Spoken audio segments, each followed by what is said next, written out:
I want you to stop whatever you are doing right now, because what I'm about to tell you, I've never said out loud to anyone.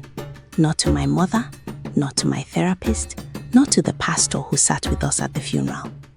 The only reason I'm telling you, a stranger on the internet, is because I need someone to believe me. And because if there's even one person out there whose grandmother covered a mirror in their house, you need to hear this before you do what I did. My name is Marcus. I was 16 years old when I destroyed my family. I didn't use a weapon. I didn't say the wrong thing. I didn't drink and drive. I uncovered a mirror. My grandmother, Nana Edith, lived in a 3-bedroom house on Clover Lane in rural Georgia. The kind of street where every house looks the same, porches sag from decades of Georgia heat, and nobody locks their doors because they trust their neighbors more than they trust God. We visited every summer, me, my older sister Diane, my mom, and sometimes my dad when work allowed. I loved that house. It smelled like pine soap and peach cobbler. It had a porch swing that creaked like a rocking chair and a kitchen radio that only picked up gospel stations, which Nana said was fine because those were the only stations worth hearing anyway. But there was one room I was never allowed in, the sitting room at the end of the hall. Not because it was dangerous, not because Nana was hiding anything. She'd just say, quietly, almost like she was reminding herself more than telling me, "Don't go in there, Marcos, baby, and don't touch the mirror." I was maybe 7 the first time she said it, and at 7, you don't question your grandmother. You just nod and go back outside to chase fireflies. But I was 16 the last summer I visited, and at 16, you start asking questions. The room itself was nothing special. A dusty armchair, a side table with a ceramic lamp, an old Bible left open on the floor like someone had dropped it mid-verse. And in the corner, facing the wall, a mirror, maybe 5 feet tall, framed in dark wood carved with small roses. You could barely see the frame because it was wrapped in cloth, an old cream-colored fabric that I later realized was Nana's wedding veil. I asked her once directly why she kept it covered. She set down her sweet tea. She looked at me with those deep brown eyes that had seen 79 years of Georgia life, and she said something I would not understand until it was too late. That mirror don't show what is, Marcos. It shows what's coming. And some things you don't need to see before they happen. Seeing it don't stop it. Seeing it just makes you watch for it. I nodded. I said okay. But I didn't mean it. Nana Edith passed away that October. She went quietly in her sleep, which the family said was a blessing. And maybe it was, but all I could think about sitting in that church pew in a too-tight tie was that nobody was there to protect that mirror anymore. We inherited the house. My parents decided to sell it, but first we had to clean it out. That February, we drove down for a long weekend. Me, Diane, Mom, and Dad. It was cold for Georgia. Grey skies, dead grass crunching under our feet when we walked up the driveway. The house felt different without Nana inside it, smaller, like it had exhaled and never breathed back in. We spent Friday sorting boxes, separating what to keep from what to donate. Nobody went into the sitting room. Saturday afternoon, my parents drove to town to arrange with the estate lawyer. Diane fell asleep on the couch watching TV, and I was alone. I don't know what made me do it. I've thought about it thousands of times since. Was it grief, curiosity, that particular teenage arrogance that makes you believe you are exempt from consequences that apply to everyone else? I walked to the sitting room. I pushed the door open slowly, like I was afraid of disturbing something. The room smelled musty and old. The Bible was still on the floor. The ceramic lamp still sat on the side table. Dust had gathered on everything like a thin grey blanket. And in the corner, still wrapped in Nana's veil, the mirror. I crossed the room. I stood in front of it. My hands were shaking. I told myself it was the cold. I reached out, grabbed the corner of the veil, and pulled it off. The fabric fell in a soft heap at my feet, and I looked into the mirror. For a moment, nothing. Just my own reflection staring back at me. 16-year-old Marcus with his daddy's jawline and his mama's worried eyes. The grey winter light from the window, the dusty room behind me. I almost laughed at myself, almost turned around and left. And then, the reflection changed.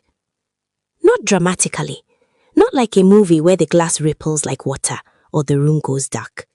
It was subtle, the kind of subtle that makes it so much worse. My reflection was still there, but behind it, behind me, the room in the mirror was different. The Bible on the floor was gone, and in its place, my sister Diane was lying on the floor.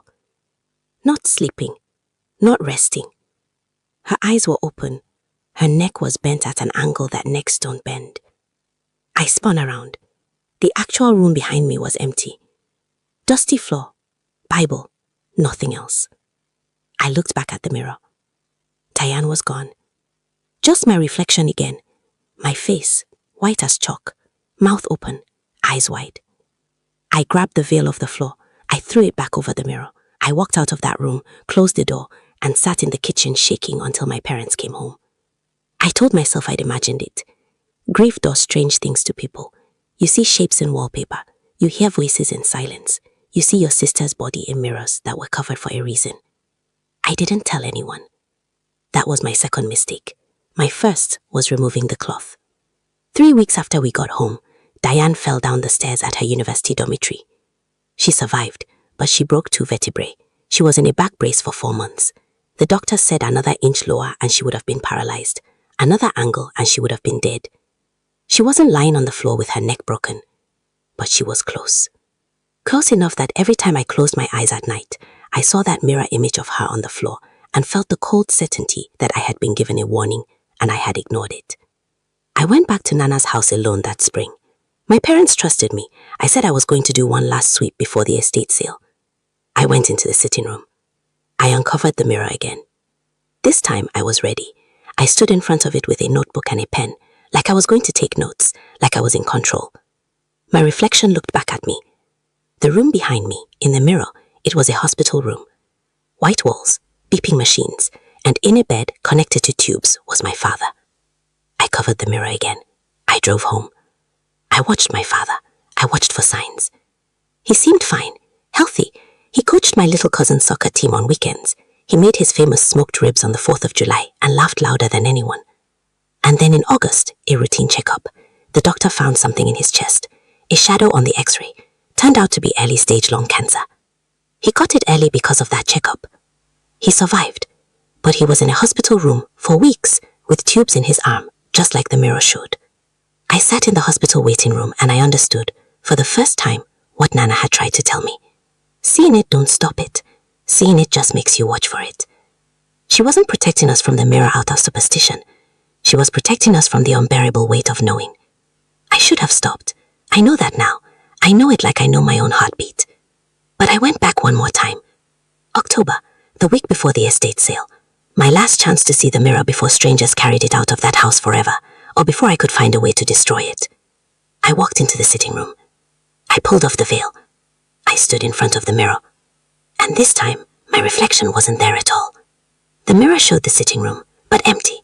No me, no reflection, just the room, the dusty armchair, the side table. And then my grandmother walked into the frame. Nama Edith, in the same blue dress she wore to church on Sundays. She stood in the mirror looking at me. And even though I knew she was dead, I felt the same warmth I always felt when she looked at me. That feeling like being wrapped in something safe.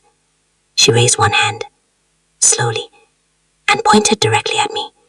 Not in warning, not in accusation, like she was pointing at something behind me. I turned around. There was nothing there. When I turned back to the mirror, she was gone, and the mirror showed something new. An empty chair at a table set for holiday dinner. Turkey, sweet potatoes, rolls, the whole spread. Every seat filled except one. The nameplate in front of the empty chair read, Marcus. I stood there for a long time. Then I covered the mirror.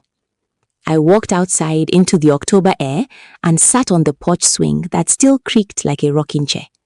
And I made a decision. I didn't destroy the mirror. I know. You are screaming at your screen right now. Believe me, I've screamed at myself about it every day since. Here's the truth. I was afraid that destroying it would make whatever it was showing happen faster. I was afraid that the mirror wasn't causing these things, it was just seeing them. And you don't stop a storm by smashing the barometer. So instead, I made sure it was sold.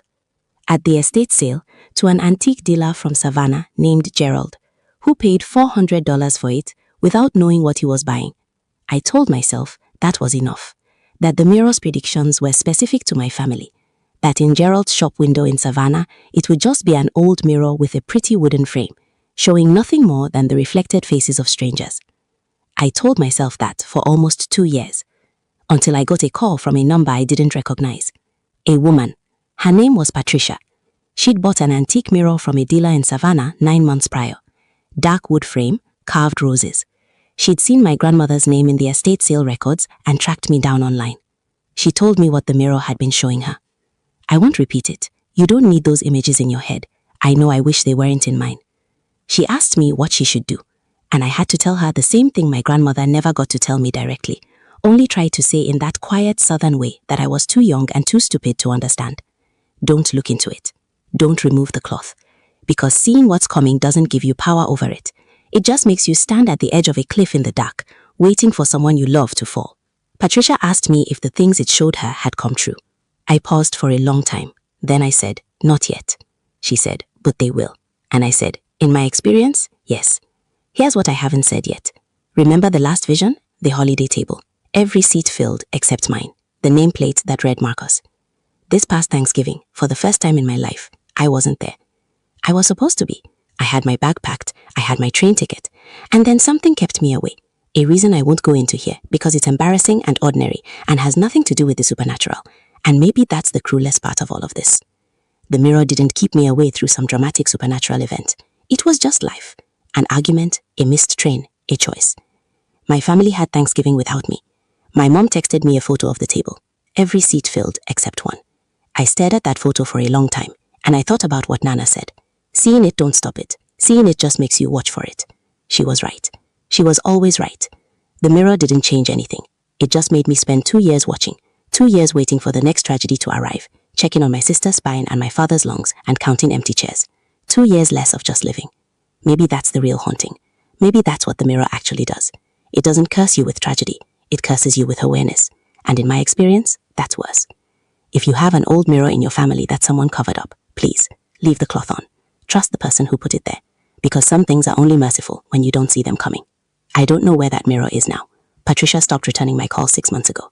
I've thought about reaching out to that Savannah antique dealer to find out if she sold it on to someone else. But then I remember, knowing won't change anything. It never does.